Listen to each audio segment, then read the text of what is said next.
Good afternoon, everybody. Thank you very much for coming along and watching this assembly. Can we start today, as we would do with any assembly, with the sign of the cross? So in the name of the Father, and of the Son, and of the Holy Spirit. Amen. And as it's the month of May, I'd like us to say a prayer to Our Lady, and in our hearts think about all those people around the world suffering through this terrible virus. And we ask Our Lady's help to look after their families and to look after all those people that's been affected by sickness. Hail Mary, full of grace, the Lord is with thee. Blessed art thou amongst women, and blessed is the fruit of thy womb, Jesus.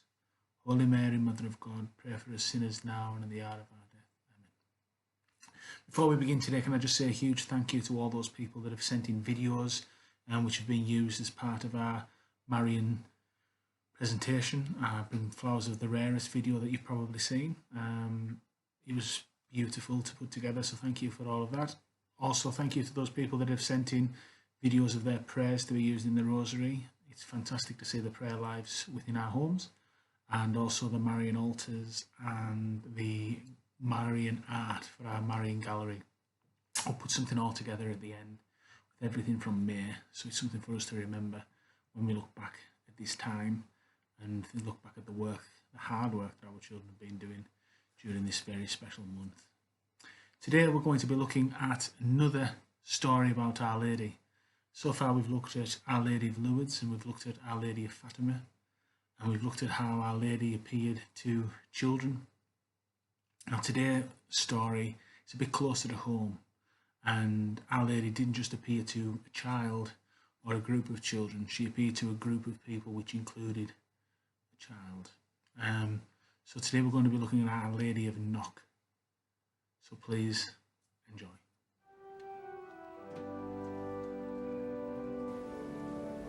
The story of Knock began on the evening of the 21st of August 1879. At the time of the apparition, Knock was typical of the villages in the west of Ireland. It was a small collection of thatched houses with a parish church at its centre. Since the apparition on the 21st of August 1879, pilgrims and visitors have been welcomed to Knock Shrine. Knock Shrine is a unique and sacred place, set in over 100 acres of landscape gardens. On the evening of the 21st of August, Our Lady appeared at the gable end of the church with St. Joseph and St. John the Evangelist. Our Lady was dressed in white robes, with a cloak fastened at her neck. Her eyes and hands were raised in prayer towards heaven. She wore a large crown, and where the crown fitted her brow, a single golden rose. The witnesses watched and prayed for over 2 hours in the pouring rain, and while the wind from the south was driving against the gable, it remained perfectly dry. The witnesses present testified that the apparition seemed to be so alive that they could not understand why they could not touch with their hands what they were clearly seeing with their eyes. News of the apparition at Knock spread very quickly, and pilgrims began to gather at the parish church within weeks.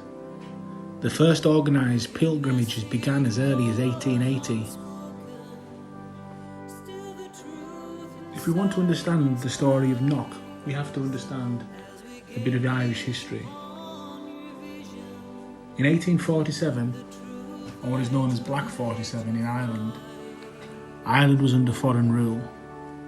It didn't own its land, and its potato crop failed. Much of the potatoes that were harvested were sent out of country. There was no alternative food available to the people, and many died through starvation and diseases associated with this, such as typhoid. Black 47 wasn't the only famine. These continued right the way through until the apparition. One of the witnesses was Patrick Hill, and he was aged 11. He said, "I saw everything distinctly. The figures were full and round as if they were body and alive. They said nothing, but as we approached, they seemed to move a little towards the gable." The message of Knock was one of hope and mercy, at such a terrible time in Irish history. In the year 1954, Pope Pius XII blessed the shrine banner and presented it with a commemorative medal. This was the first of many honours received by the shrine in recognition of its importance as a place of Marian devotion. So that's it. The message of Knock is simple, as I've said. It is one of hope.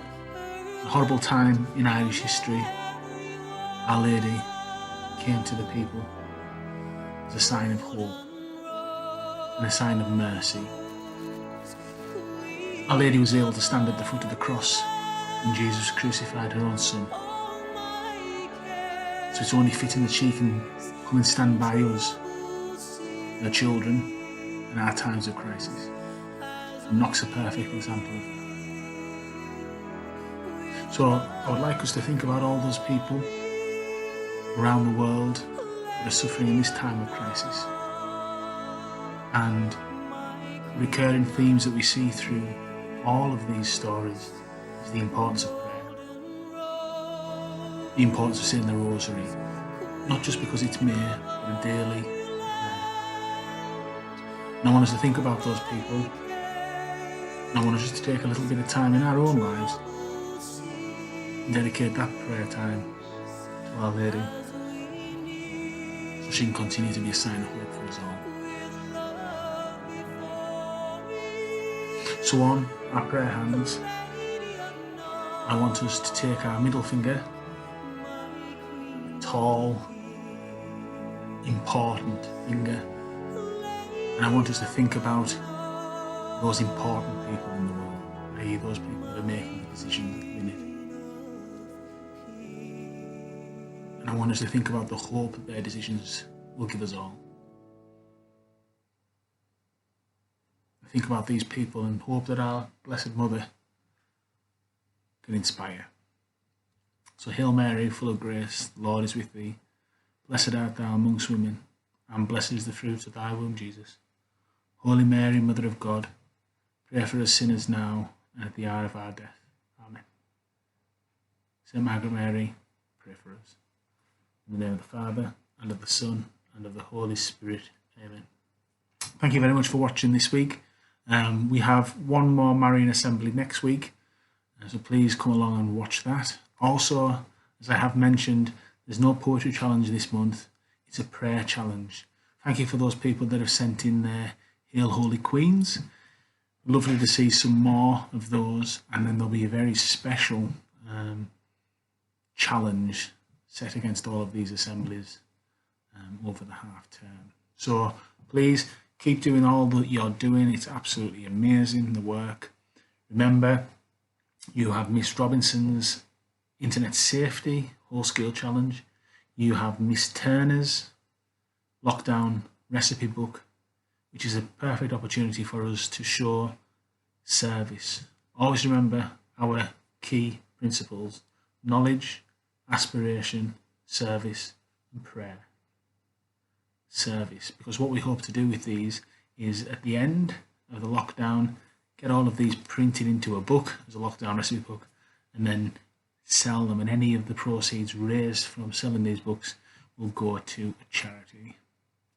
Keep an eye on the Facebook for updates coming up over this last part of May, and take care everybody. I shall see you soon, and stay safe.